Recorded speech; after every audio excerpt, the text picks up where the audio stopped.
आजकल हर दूसरा व्यक्ति किसी न किसी बीमारी से परेशान है। कुछ बीमारियों का इलाज संभव है और कुछ का संभव नहीं है। लेकिन अगर हम स्टेम सेल के बारे में जान ले तो हमें पता चलेगा कि करीब करीब हर बीमारी का इलाज स्टेम सेल से संभव होता जा रहा है। आप इस वीडियो को जरूर पूरा देखें, क्योंकि इससे आपका, आपके परिवार के किसी सदस्य, रिश्तेदारों और दोस्तों को फायदा मिल सकता है। मैं आपको जिस खोज के बारे में बताने जा रही हूँ वह इस सदी की सबसे बड़ी खोज है, और वह है स्टेम सेल। जब एक बच्चा अपनी माँ के गर्भ से जन्म लेता है तो उसकी एक नाविका अपनी माँ के साथ जुड़ी रहती है, और इस नाविका के अंदर जो ब्लड होता है उसे स्टेम सेल कहते हैं। जब माँ की गर्भ में आर्तवशोथ से पितृशोथ मिलते हैं तो पहले सेल का एक छोटा सा गोला बनता है। यह गोला स्टेम सेल कहलाता है। जैसे ही यह गोला बढ़ता है उससे बच्चों के हाथ, पैर, आंखें, कान, नाक जैसे अंग बनते हैं। इसी प्रकार दिल, किडनी, लीवर, आंत और बाकी सभी अंगों का निर्माण स्टेम सेलों से होता रहता है। स्टेम सेल मूल रूप से सभी अंगों के निर्माण में मदद करती है, क्योंकि स्टेम सेल विभिन्न प्रकार की विशेष सेल्स का निर्माण करती हैं, जैसे न्यूरॉन्स ब्रेन के लिए, कार्डियक सेल्स हृदय के लिए, और अन्य 220 प्रकार के अलग अलग आर्गन का निर्माण करता है। अगर हम इस नाविका और इसके अंदर के ब्लड मतलब स्टेम सेल्स को संभाल कर रखें तो आने वाले 25-30 साल तक बच्चों को गंभीर बीमारियों से बचाया जा सकता है। जब बच्चे को कोई गंभीर रोग हो जाए तो संभाली गई नाविका से स्टेम सेल को निकालकर उनको विशेष सेल्स में परिवर्तित कर बच्चों के शरीर में इंजेक्ट कर दिया जाता है। इससे बच्चों के शरीर के अंदर के संबंधित सेल्स की सभी बीमारियां जड़ से समाप्त की जा सकती हैं।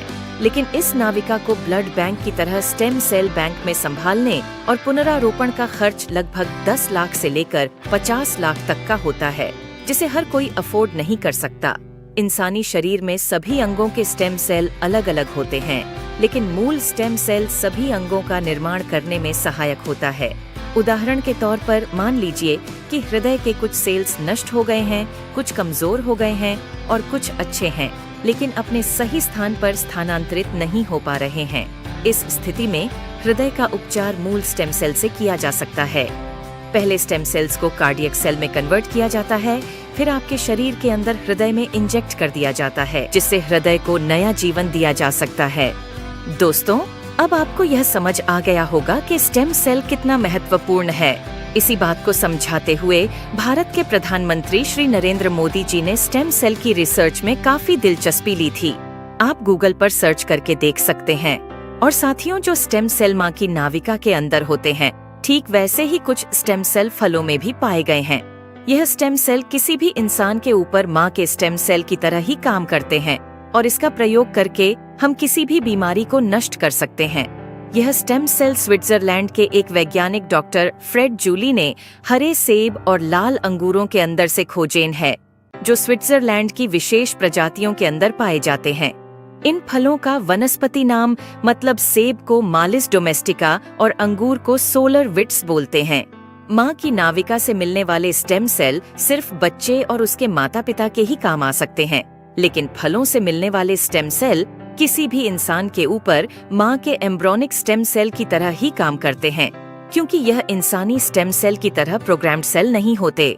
और यह फलों के स्टेम सेल इंसानी शरीर में नए सेल बनने की प्रतिक्रिया को तेज कर देते हैं, जिसकी वजह से इसका प्रयोग करके हम किसी भी बीमारी को इंसानी शरीर से नष्ट कर सकते हैं। और फलों से पाए जाने वाले यह स्टेम सेल पूरी मानव जाति के काम आ रहे हैं। सालों की मेहनत के बाद काफी देशों में लाखों लोगों के इलाज में यह स्टेम सेल सहायक हो चुके हैं और हो रहे हैं।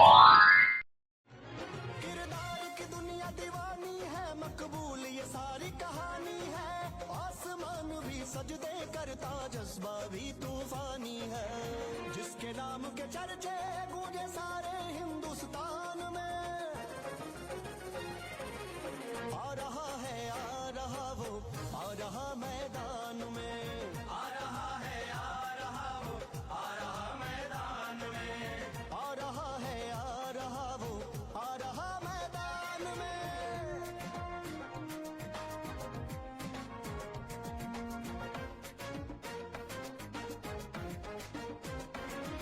ईमान बह रहा हो, किरदार मकबूल ये सारी कहानी है, आसमान भी सजदे करता, जज्बा भी तूफानी है। जिसके नाम के चर्चे गूंजे सारे हिंदुस्तान में, आ रहा वो, आ रहा मैदान में, आ रहा है, आ रहा वो, आ रहा मैदान में। आ रहा है, आ रहा वो, आ रहा मैदान में।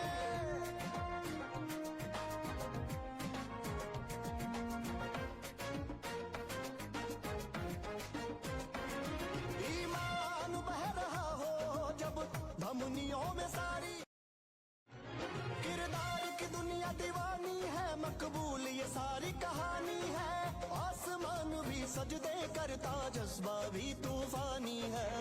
जिसके नाम के चर्चे गूंजे सारे हिंदुस्तान में,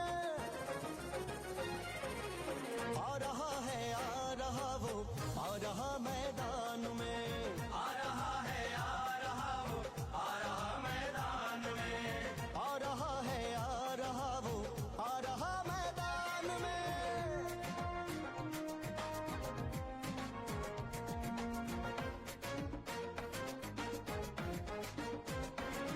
ईमान बह रहा हो जब धमनियों में सारी, किरदार की दुनिया दीवानी है, मकबूल ये सारी कहानी है, आसमान भी सजदे करता, जज्बा भी तूफानी है।